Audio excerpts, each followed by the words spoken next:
I can't because, you know, the situation here is very bad, and I am afraid because the government in the Palestine, you have the problem, and the government in the Jewish, the situation is very bad. I can't. Sorry for that one.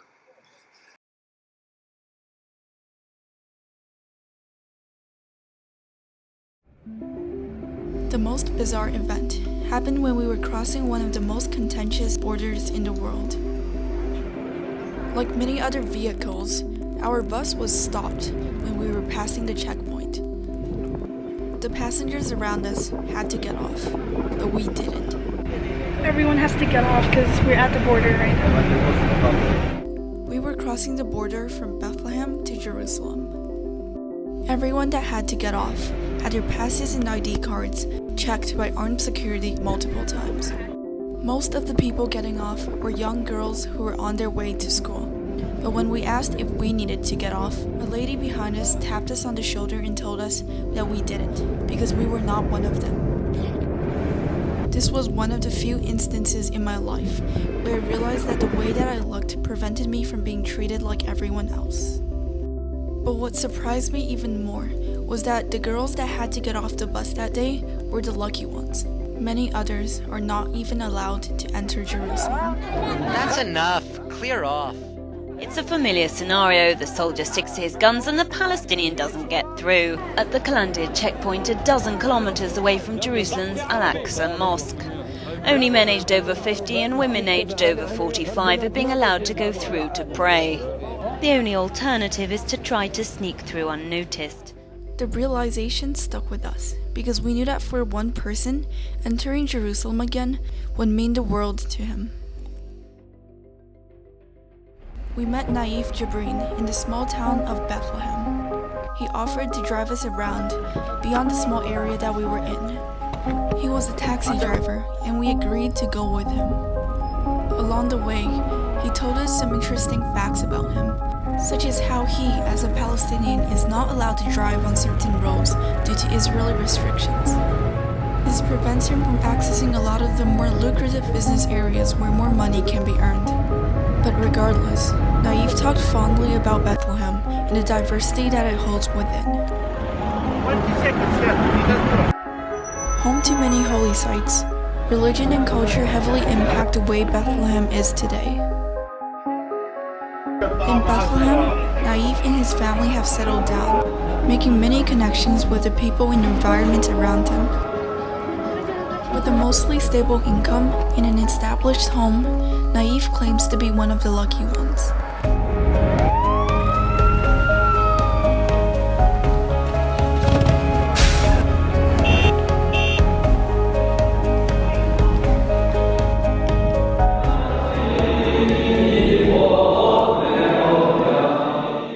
Although under the facade of contentment, it is undeniable that there is a sense of fear, uncertainty, and resentment.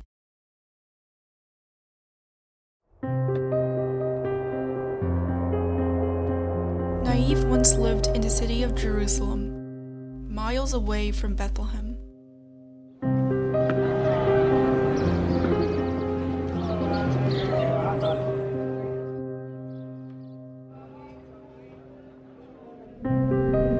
Jerusalem holds some of the holiest sites of 3 distinct religions, having many people from all around the world migrate to visit the holy sites.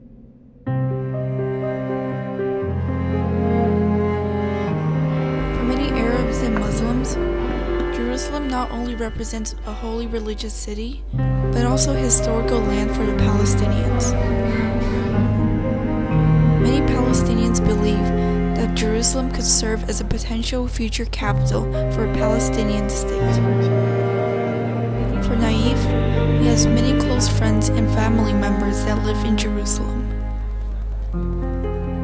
There are also thriving business opportunities in which he could make a better living off of.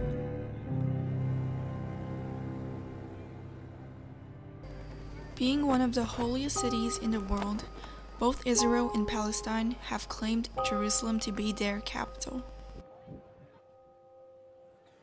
Many moderate voices have proposed that Jerusalem become an international city, but this idea was clearly overthrown following a series of events in the early 2000s. In September of 2000, then opposition leader Ariel Sharon made a controversial visit to the Temple Mount, seen by many Palestinians as highly provocative. The Palestinians took to the streets and started throwing stones at the police. Along with the failure of the Oslo Accords, the conflict quickly escalated.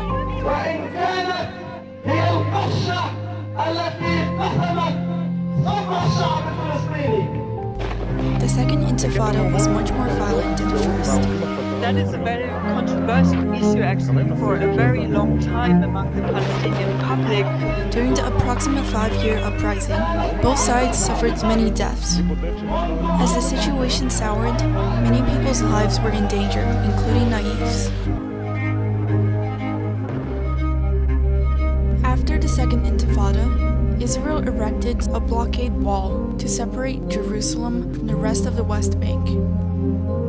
Naïf, under the pressure of tensions surrounding him, was pressured to leave, along with many other Palestinians residing in Jerusalem. With the excuse of countering terrorism, Israel has blocked thousands upon thousands of Palestinians from entering Jerusalem. Walls and barriers crisscross the area, preventing Naïf from returning to the place for over 15 years. Yes. That's one, the separation wall, the bed. Come, I stop there. Over there, the wall. Yes. You see how the wall is very bad.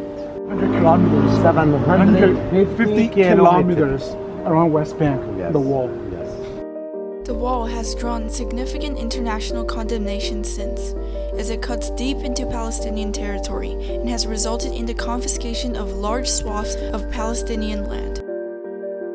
The wall is dubbed the Apartheid Wall, and rightfully so, as just like the Berlin Wall, many Palestinians are separated from their close friends and family. Well-known street artist Banksy has created many murals on the walls that represent a lot of the emotions of Palestinians such as Naïf. Beside the wall, a shop is set up to promote his cause. We just bought a few souvenirs from the shop, and the money that we gave them will be donated to refugee camps. For Naïf, the wall is one of the many things that prevents him from having access to Jerusalem and a lot of his close friends. So it was unsurprising when he said the following before we left. The separation wall. Trump, the crazy man. I said I was going to build a wall. I never said, I'm going to build a concrete. I said I'm going to build a wall. This was obviously not what he was referring to. But Naïf, like many other Palestinians, has the reason to dislike Trump, as well as many past actions by the West. The history behind today's conflict is complicated. Before 1946, Jews in Europe and all around the world were fleeing genocide during the Holocaust. Large numbers fled to what was then known as the British Mandate. Many became Zionists and proposed to establish a Jewish state. The proposal was passed through the UN, and in 1948, both Israel as well as Palestinian territories were carved out. In 1967, tensions boiled over, and Israel had the Six-Day War with surrounding Arab nations. Israel was victorious and spread way past the original borders. Today, the Palestinian territories are split into the Gaza Strip and the West Bank. In 2005, Israel completely pulled out of the Gaza Strip. But the West Bank, where Naïf lives, is split into 3 categories, with varying levels of control from Israel. Day by day, more and more Israeli settlements are appearing in the West Bank. While this is happening, the Palestinian people are becoming increasingly unsatisfied with the reigning Fatah government, which is allowing extremist groups such as Hamas to gain more power in the Gaza Strip. King Herodian Palace, Area C. Yeah, I know, take you to that. Now, you see the entrance here, madam? The entrance, Julia? Yes. Area A, Area B finish. Now, this is C. Area C. Yes. To ensure control, Israel has set up many military bases all around the West Bank. Yes, now from the panorama, you see Jerusalem. After leaving Jerusalem, Naïf moved back to Palestine, thinking that he would be safer with people who shared similar experiences. However, his problems were far from over. With increased power, the Israeli government started constructing many settlements in response to the growing amount of Israelis moving into the West Bank. Naïf has many close friends that have been forced to move out of their homes because of the expansion of the settlements. This gradual gentrification of Palestinian neighborhoods is forcefully evicting many Palestinians from their homes. This one is Jewish.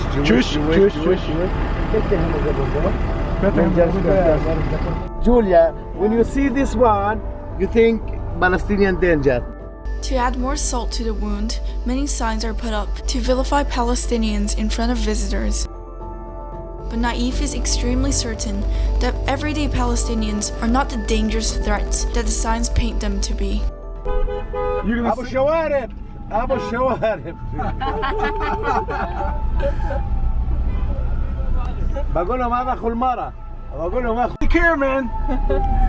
True to his word, Naïf is now urging his high school daughter to apply for college amidst uncertainty of the conflict. Is that middle school? Is that middle High school. High school.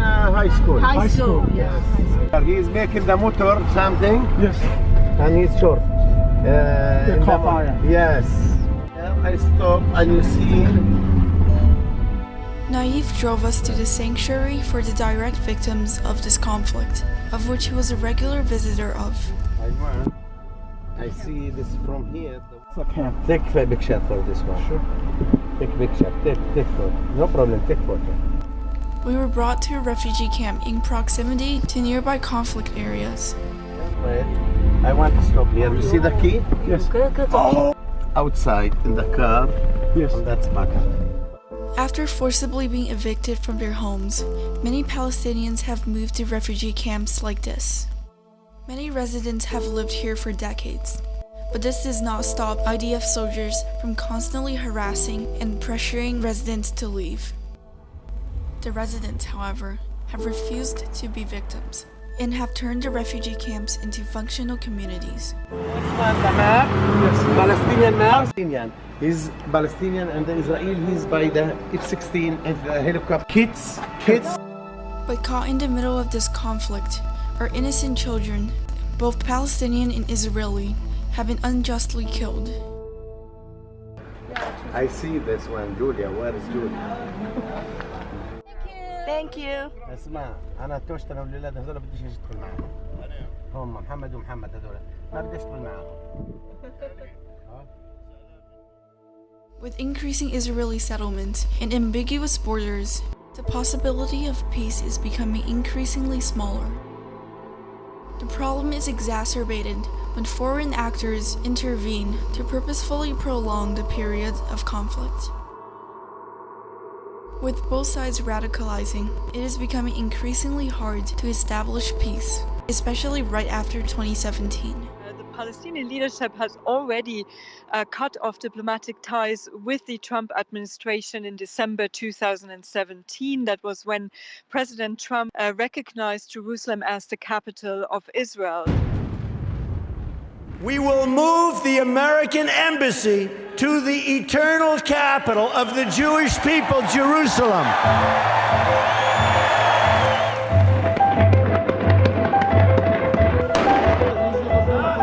U.S. President Donald Trump's Mideast peace plan is meeting stiff resistance. Many Palestinians have already been protesting across the occupied territories. Palestinian President Mahmoud Abbas has cut all ties with Israel and the United States, including security cooperation. It does not respect the rights and expectations of the Palestinian people.